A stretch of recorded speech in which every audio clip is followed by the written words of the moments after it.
What's up, guys? Welcome back. Doing a little roundup, all the stuff going on in the MMA world, and it has been nutty and mainstream nutty, which is funny. Mr. Conor McGregor, always in the headlines and having a good time, having a bad time, having a unique time, I guess is the best way to describe it. Out there in NYC, presenting for the Justin Bieber, who's always been a big fight fan and considers himself a fighter on his own right. I know he called out Tom Cruise at one point. You want to throw down with Tom Cruise, but you know the MJK MGK as they call him, Machine Gun Kelly, Megan Fox. The whole debacle is confusing as hell. I know that Megan Fox has been at the fights quite a bit. She's a fan of MMA. I think she's a fan of Conor's. Wondering if that maybe had something to do with it. Is there a little history there? What happened? One side says that Conor was asking for a picture and MGK pushed him, and it escalated from there. Conor saying, I don't even know who the guy is. He knows Megan. He knows he's not going to try to beat up some boy rapper guy.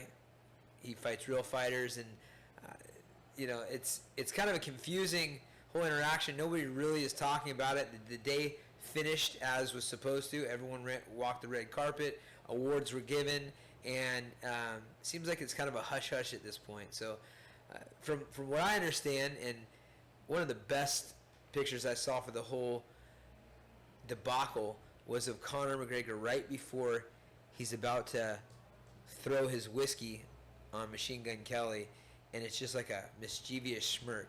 And if you look at it from a outside perspective, it looks like he's pissed off and doing this and doing that. But that little glimpse in that moment, and Conor actually posted on his Instagram, is makes me wonder. Okay, was this all in good fun? Because it kind of seems that way. The way it blew over, the way it went down, and the good thing is it's positive for everybody. I mean, everybody's talking about it. It's more eyes on Biebs, more eyes on Conor, more eyes on Machine Gun Kelly.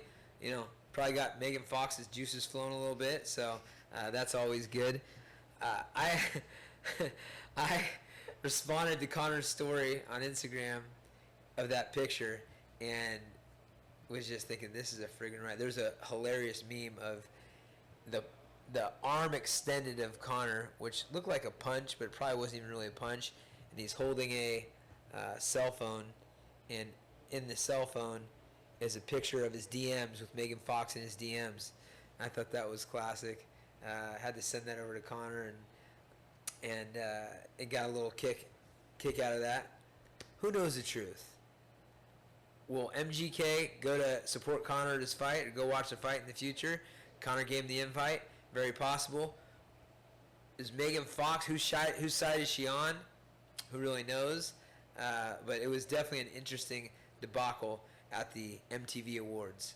The circus continues, and everyone's better for it. Some other topics that are hot topics right now: the transgender issues, athletes that are changing their gender and then competing in athletics at the highest level, even in the Olympics. I think the latest was a powerlifting woman. I think she was later in her career when she made this change and was able to compete in the Olympics for powerlifting. Didn't win, but sparked up the conversation. And transgender is a tender subject. I mean, you could get hated on from either side by putting your perspective out there. So I just want to kind of break it down from the way I see it. First off, is there a difference between men and women physically? I think so. Is it testosterone related? Is it bone density? Is it something mental and internal?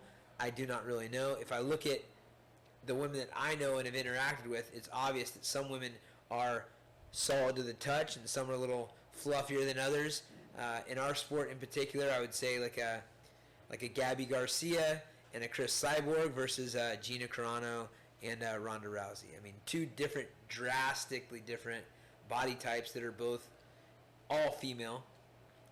And I would kind of say in the men's side of things, it's kind of the same animal. I mean, you can take a guy like like a Gabby Garcia equal would be, maybe like a Yoel Romero, Chris Cyborg, and a Francis Ngannou.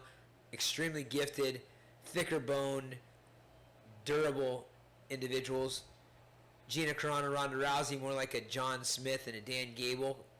Some of the best wrestlers of all time. Obviously athletic, but a little more tactical and technical that separates them. So when you have those kind of individuals, and it goes both men and women, is it always a disadvantage to change a gender and go up against a man turning into a woman and becoming a competitor against women? Is that a big disadvantage? I mean, it's going to depend on the individual. Now, if you've got to say, look, Gabby Garcia and Francis Ngannou are going to weigh the same amount. Maybe they do, maybe they don't. I don't know. And they compete against each other. I would say that Francis has some sort of advantage, right? Even if they're the same exact weight. Same thing with a Ronda Rousey versus a Dan Gable. If they were even to weigh the same weight, I've got to believe that the man has a little bit more strength, a little bit more density, a little bit more power. Of course, the mental side, you can never really take that away from anyone. If you're very good technically, if you believe in yourself, if you put in the work, etc. Now, how much of that goes away? We listened to a study where the specialist, who's the specialist, it sounds like he's actually a children's doctor, was saying that it's more about the testosterone and muscle density will change with the right altercations to the transformation process. And who knows what that means in the big picture. Is it more dangerous for a female to go against another female that has changed from a man? I think there needs to be studies, and especially when it comes to the sport. I mean, if we're talking about the sport of mixed martial arts, it's not like golf where there's some money and some notoriety at stake. It's physical. There's physical consequences. Same with people that use PEDs. You can knock someone unconscious. You can kill a person. It's rare, but it happens. You can break limbs, etc. Over time, concussions, the things that happen to a fighter's body in combat are different than most other sports, and that goes for football and basketball and everything else. And the question I've had is, and the point that I've had is, we've seen a lot of headlines about men becoming women and competing in these sports, but we haven't seen it as much on the other side. There aren't a lot of women that are competing with men and having a so-called competitive advantage. So is there something to that? I think at the end of the day, my perfect solution would be take every sport and do an individual analysis of that sport. The specialist that we listened to, who is the leader in consulting on this issue and in passing these laws, was basically saying, hey, look, if a female is extremely tall, that's an advantage in basketball, but it's not an advantage in gymnastics, and I would agree with that. But how about if an extremely tall man is going against an extremely tall woman? Who has the advantage? And the specialist was saying there's about a 13 to 15% increase in strength and power with the man versus the female. And how much of that goes away? How late in your life do you get to have the trans operation and be able to compete? What sports is an advantage, is a disadvantage? Maybe a disadvantage in rock climbing, but it's an advantage in the fight game. I feel like to keep things equal, I'm all for everybody having their perfect life, whatever that looks like.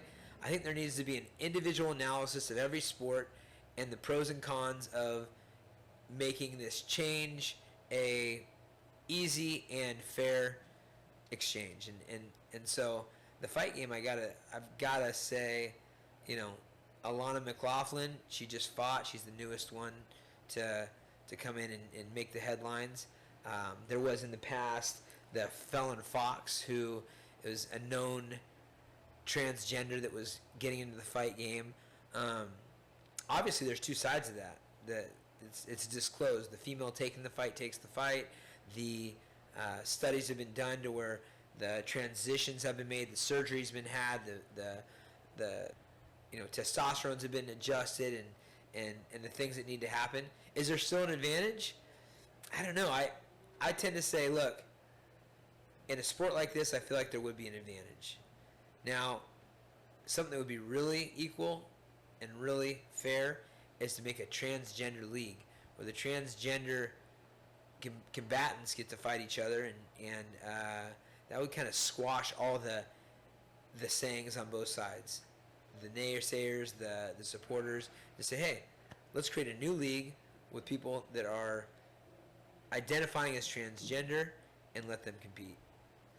It's wild to be a pioneer of the sport and still be fairly young. I feel like, look, being at the beginning of this sport and that spanning a 2-decade time period is a little bit strange. You're getting to see some of my friends and peers that I feel like are the same young guys that I started my career with, hitting retirement. Joseph Benavidez is one of those guys. Joseph is a longtime teammate of mine, a good friend of mine, and one of the best fighters on the planet for his entire career. So to see him go out the way he did was pretty awesome. He was celebrated.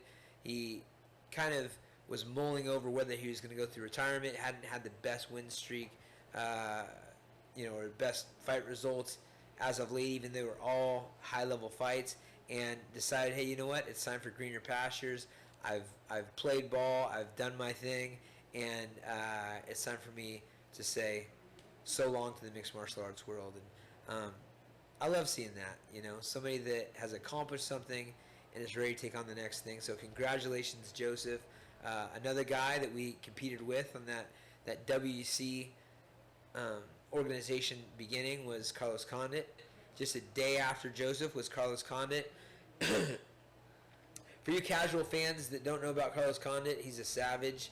He's got one of the more interesting stories with his dad as a career politician, and his journey starting out in BJ Penn shows and out in Hawaii and making his name on the regional scenes before becoming a WC world champion, and then interim champion in the UFC and a top contender for a lot of years. Congratulations to Condit on this amazing career. And just thinking back of one trip that I had with him to Afghanistan, and it's been a viral video now where he went out and was basically being nice. And at the time, I had 2 injured hands from fighting Jens Pulver. BJ Penn was not about to jump in and go roll with people, and Mike Bisping had a little injury as well. The 4 of us were out in Afghanistan, and so every time we go to a new base, Carlos Condit was getting out and competing with the military guys. He'd go out and roll jiu-jitsu. He'd get into whatever competitions they wanted. Or one was a kickboxing match, and Carlos told the guy, hey, I'm just going to go as hard as you go. And the guy's like, all right, cool. And the guy takes off after Condit and tries to start whooping him. Hits him with a big shot, and it's about 20 seconds later before Condit hits a 2-punch combo, high kicks the guy and knocks him on his ass and gets a KO. And that video is viral. And congratulations to Condit on an amazing career. Can't wait to see what's in the future for you as well, my man. I got to admit, I've been pretty intrigued with all the boxing, the legends coming out and fighting, the YouTube and influencer world throwing out some serious competitors with the Paul brothers and the TikTok versus Instagram and everything in between. I'm loving it. Whenever I see people fight, that's like a good time for me, and I don't care about if they're the best fighter in the world or not. The fact that they want to get out there and test themselves, and a lot of times these are multi-talented people that are skilled at creating content, or actors, or some of the legendary fighters. Most recently we had 2 legends and 2 guys that I have a lot of respect for duke it out in a boxing match, and that was Tito Ortiz versus Anderson Silva. People forget about Anderson Silva. He was the guy that was considered the best of all time for a long time. His knockouts of guys like Forrest Griffin and Vitor Belfort and the list goes on. Rich Franklin a couple times were just nasty and brutal.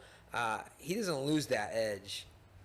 On the other side, we have Tito Ortiz, who has said himself, like, he doesn't want to get brain damage. He wants to fight a smart fight, and it hasn't been like the tit-for-tat, knock-down, drag-out guy. He'll do it when he has to, but he was the ground-and-pound master, the wrestler that knew how to scrap and big slams.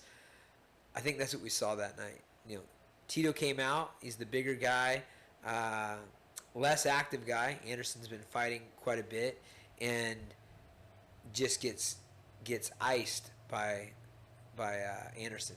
That was hard to watch. You know, those that know Tito, he hasn't been knocked out like that very often. It's been far and few between, and he's getting older. So it was cool to see Anderson get his moment, but sad to see Tito, you know, be unconscious. Tito had a great post afterwards where he basically, you know, was the man in the arena.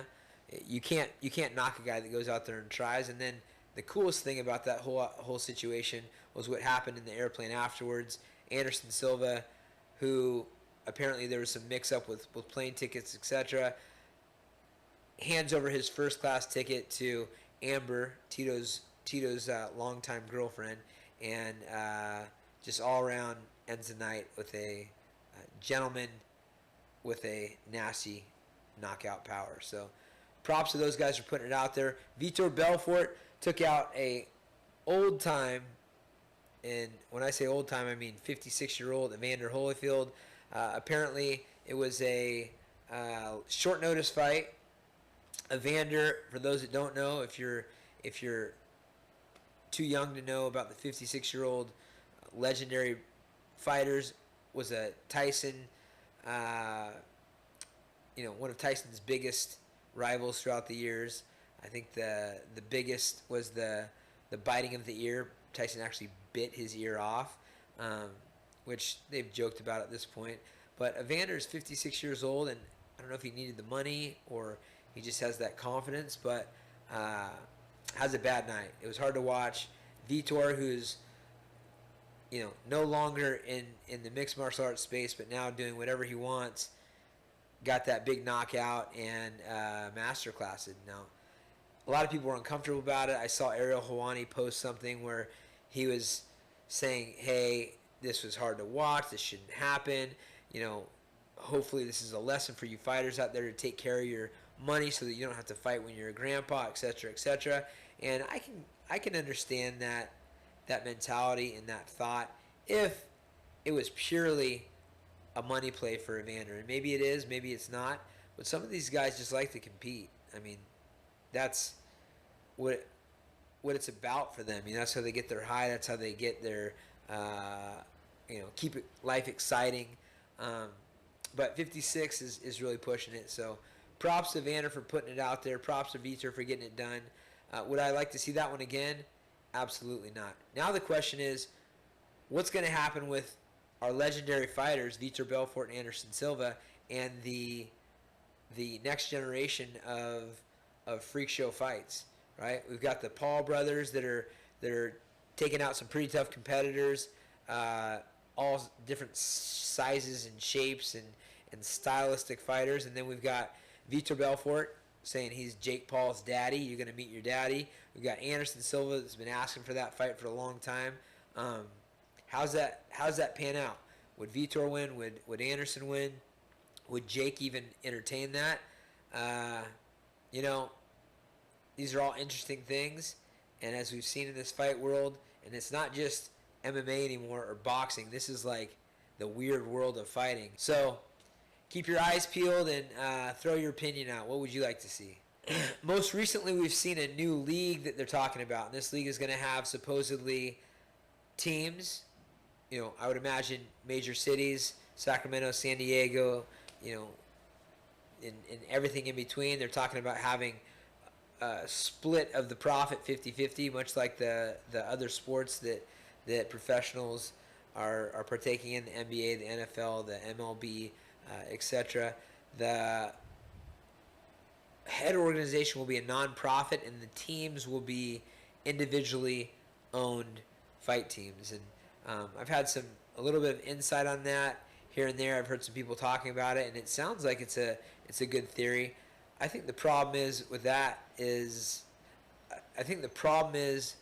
scenario is stars are what need to happen. And we saw the IFL back in the day, and the IFL was kind of singing the same thing. They were taking some old stars, Pat Miletich, Boss Rutan, a couple other named fighters from back in the day, and making them coaches, which were the biggest names in the organization, and then having like an average Joe run of the mill fighters in the league.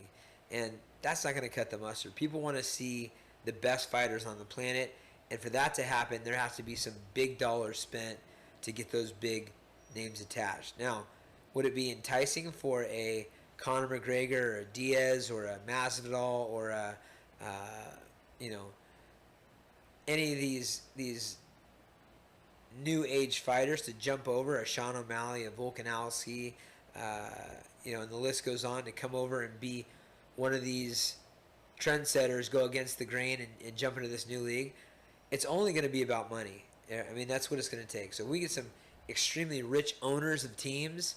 I'm talking, $500 million, $1 billion owners of these teams. Then I can see it making sense, where they're going to pay for their insurance, and they're going to have, a backup plan if they have a career-ending injury. If we get owners like that, I could see this thing panning out, but I don't know who all's behind it. If there's big money behind it, if there's great promoters behind it, people that understand how to build talent, how to market, then absolutely. But if it's actually a non-profit and they're going to leave every team kind of on their own to hope that the owner knows what they're doing, I think it could be some bad news. So only time will tell on that. I can't wait to see what happens. This world is getting weirder and weirder, and it's fun to watch. So until next time, guys, I hope you enjoyed. We'll catch you soon.